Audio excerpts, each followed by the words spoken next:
Olha, de vez em quando acontece uma coisa no mercado financeiro que é, sabe, muito rara. Uma oportunidade que talvez só apareça uma vez a cada década. A última vez que algo parecido aconteceu foi lá entre 2006 e 2008. E agora parece que os astros das finanças estão se alinhando de novo, criando um cenário que pode, sim, gerar muito dinheiro para alguns. Mas o outro lado da moeda é que também pode levar a perdas bem grandes para quem não estiver preparado. Então, para a gente entender direitinho o que está em jogo, vamos passar por 5 pontos. Primeiro, que alinhamento é esse? Depois, por que a queda de juros mexe tanto com tudo? Aí a gente vê 3 investimentos que podem se dar bem. E, o mais importante de tudo, qual é o erro mais comum que todo mundo comete e, claro, como montar uma estratégia para não cair nele. Beleza, vamos começar então. Afinal, o que está acontecendo de tão especial que faz esse momento ser diferente?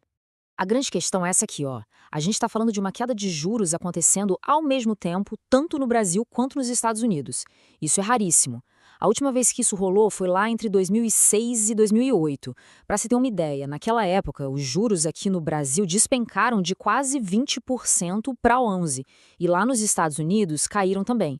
E agora tudo indica, as projeções mostram que a gente está caminhando para ver esse filme se repetir.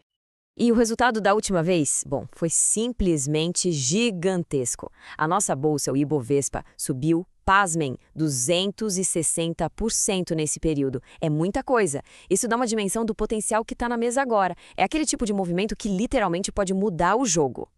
Tá, mas por que essa queda de juros é uma coisa tão poderosa assim? Qual é a mágica por trás disso? Vamos entender essa engrenagem. É bem simples, na verdade. Pensa assim, com juros lá em cima, o dinheiro fica caro. Fica mais difícil financiar um carro, uma casa, o crédito some. Naturalmente, as pessoas consomem menos. E se as pessoas consomem menos, as empresas vendem menos, lucram menos e, claro, contratam menos gente. Agora, vira essa chave. Com juros baixos, o crédito fica barato, o consumo dispara e a roda da economia começa a girar com mais força. E aí que entra o que a gente chama de ciclo virtuoso. É uma bola de neve positiva. Juros baixos incentivam o consumo, as empresas vendem mais, lucram mais e contratam mais gente. Com mais gente empregada, com mais dinheiro no bolso, o que acontece? Mais consumo ainda. E essa onda de otimismo muda totalmente o humor dos investidores. Aquele dinheiro que estava parado na renda fixa, rendendo pouquinho, começa a procurar mais retorno. E para onde ele vai? Para a bolsa, para as ações. É esse fluxo de capital que ajuda a inflar os preços dos ativos.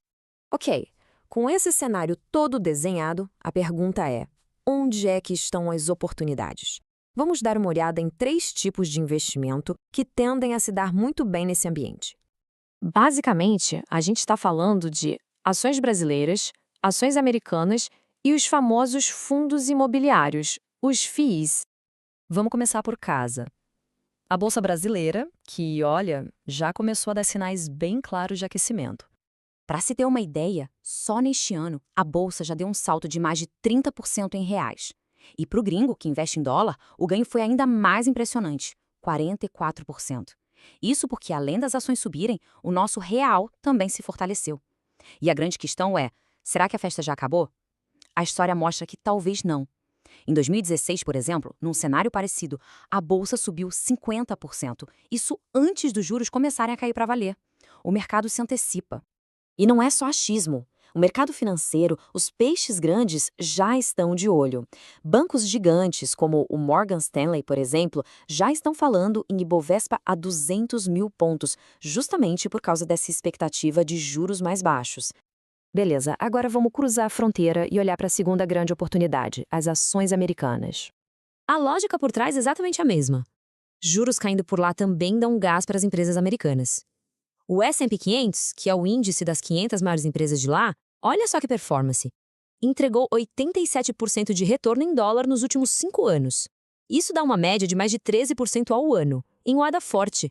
É uma forma excelente, inclusive, de proteger e diversificar o patrimônio. E para fechar o trio, a terceira aposta são os fundos imobiliários aqui no Brasil. Mas não qualquer um. O foco aqui são os chamados fundos de tijolo, sabe? Aqueles que são donos de imóveis de verdade. Shoppings, prédios de escritórios, galpões logísticos. A ligação aqui é super direta. Pensa comigo, se a economia está bombando, as empresas crescem e precisam de mais escritórios. O e-commerce vende mais e precisa de mais galpões. As pessoas se sentem mais seguras para gastar e vão mais aos shoppings. O resultado? Menos imóveis vazios, o que a gente chama de queda na vacância. Um exemplo prático disso é o fundo XPML11, focado em shoppings. Ele viu a vacância dele cair de 5% para menos de 4% só com a melhora do cenário. Certo. Agora a gente chega na parte que talvez seja a mais importante de todas. Porque não adianta nada saber da oportunidade se a gente cair na armadilha mais comum, o erro que faz muita gente perder dinheiro, mesmo quando a bolsa está subindo. É fundamental entender isso para não ser comido pelo tubarão. No jargão do mercado, esse erro tem um nome bem popular, sardinhagem. É o famoso efeito manada. É aquela história de sair comprando o que está na moda, o que todo mundo está falando, geralmente no pico, quando já subiu demais, e aí no primeiro susto, na primeira queda, bate o pânico e vende tudo no prejuízo. Quem nunca ouviu uma história assim, né? O colega de trabalho comenta no café, nossa, minha carteira subiu 50%. Na mesma hora, a pessoa pensa, preciso comprar o que ele comprou. É o puro FOMO, o medo de ficar de fora da festa. E essa é sem dúvida a receita do desastre, comprar no topo e vender no fundo. Então, beleza, como é que a gente foge dessa cilada? A resposta é surpreendentemente simples, mas exige uma coisa, disciplina. A solução é trocar a emoção por um plano, por uma estratégia de alocação fixa. O pulo do gato do investidor disciplinado é esse. Ele define as regras do jogo antes da partida começar. Ele decide de cabeça fria qual vai ser o percentual ideal da carteira para cada tipo de investimento. Por exemplo, a meta é ter 25% em ações do Brasil, 20% em FIIs, 20% em ações americanas e por aí vai. Esse plano é o mapa, é a bússola que vai guiar todas as decisões, não importa se o mar está calmo ou agitado. E aqui a gente vê a diferença gritante entre as duas mentalidades. O sardinha corre atrás do que está subindo. O investidor disciplinado, não. Ele olha para o plano dele. Vamos imaginar que as ações brasileiras dispararam e agora são 28% da carteira, passando da meta de 25%. O que o disciplinado faz? Ele não vai colocar mais dinheiro ali. Pelo contrário, o próximo dinheiro a ser investido vai para aquela classe de ativo que ficou para trás, que está abaixo da meta. Ou seja, vai comprar o que está barato em relação ao resto. Essa mecânica simples força de forma quase automática a comprar na baixa e eventualmente vender na alta, sem precisar de bola de cristal e ignorando todo o barulho do mercado. Então, para fechar, a mensagem principal é esta. Essa oportunidade, que talvez seja única na década, pode até estar batendo na porta. Mas para conseguir aproveitá-la, o segredo não é tentar adivinhar o futuro. É ter um plano.